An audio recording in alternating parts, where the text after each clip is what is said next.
Magandang umaga po sa inyong lahat. Ito po ang inyong lingkod, Chess Milon. At ako naman po si David Semplang sa isa na naman pong edisyon ng Usapang Monkey Business, kung saan ang amin po itatampok ngayong gabi at kakapanayamin ay yan talaga naman po masasabi nating nangunguna pagdating sa larangan ng monkey business.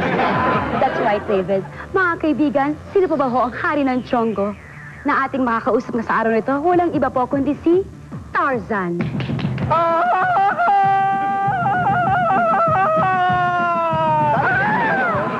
Usapang monkey business way out here in the hinterlands at sa kagubatan. Ngayon po ay kaharap po natin ang walang iba kundi po ang nangunguna sa lahat. Tarzan, magandang araw po sa inyo, Tarzan. Iyo araw, ganda rin.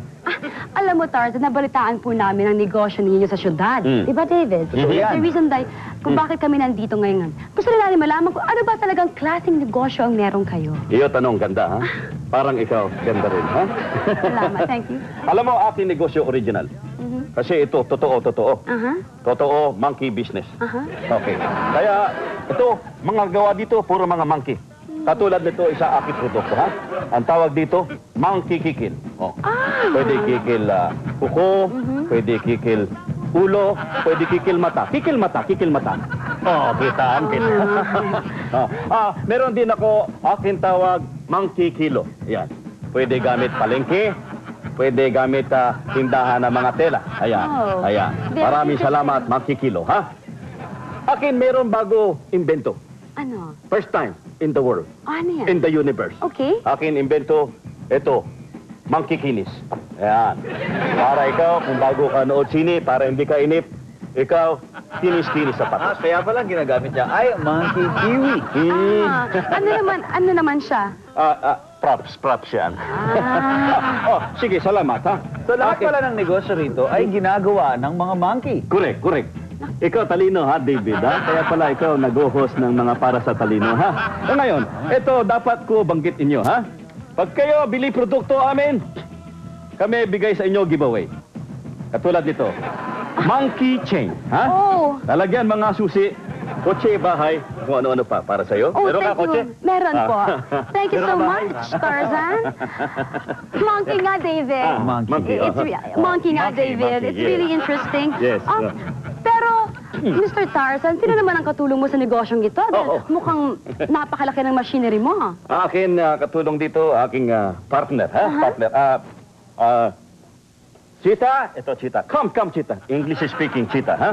Cheetah. Ito, Cheetah. Ito, Cheetah, akin PD. PD. Production designer. Siya gawa-gawa, mga design, dibuho, kung ano mga produkto aming gawa dito, gubat. Yung mga monkey kilo, sa lahat yan. Lahat ng Pati mga ito. monkey pati keychain. Monkey chain. It's really very interesting. Kamusta naman po ang negosyo with Cheetah around? Okay naman negosyo, pero ito mga huli araw, kung iyo mapapansin, medyo lungkot aking kita. Kasi wala siya inspirasyon. Kaya hindi siya makagawa mga bago design, mga gawa namin dito. Alam mo naman kasi, artist, bago gawa, kailangan inspirasyon. Yun. So, kaya hindi siya makagawa because artist as Cheetah, walang inspirasyon. Wala inspirasyon. So, ibig mo sabihin, paano yun? Medyo humina po ang negosyo ninyo. Ang profit nyo humina. Magkano naman ho bang kinikita nyo usually every month? Hindi kami kita pera. For your information. Kasi hindi kami gamit pera, hindi kami tanggap. Kami gawa produkto, kami bigay iyo produkto, ikaw bigay akin produkto. Ano tawag dito? Barter, yon. Exchange lang. Ngunit kung itong... Yes, David? Cheetah, paraanin, Cheetah. Itong negosyo nito ay hindi nakakaroon ng income or profit, paano siya matatawag na negosyo? Di ba mahalaga sa inyo ang salapi o pera? Exactly. Magaling question, David, ha? Yeah. Magaling talaga. Panood kita, TV, eh. Alam mo, dito, gubat, hindi importante pera. Hindi namin gamit pera dito. Basta importante yung mga gamit namin sa gubat. Wala kami pera, kaya kita nyo, wala kami mga bulsa-bulsa. Talagang maganda ang location nyo at ang Salamat. venue nyo for this kind of business. Wait,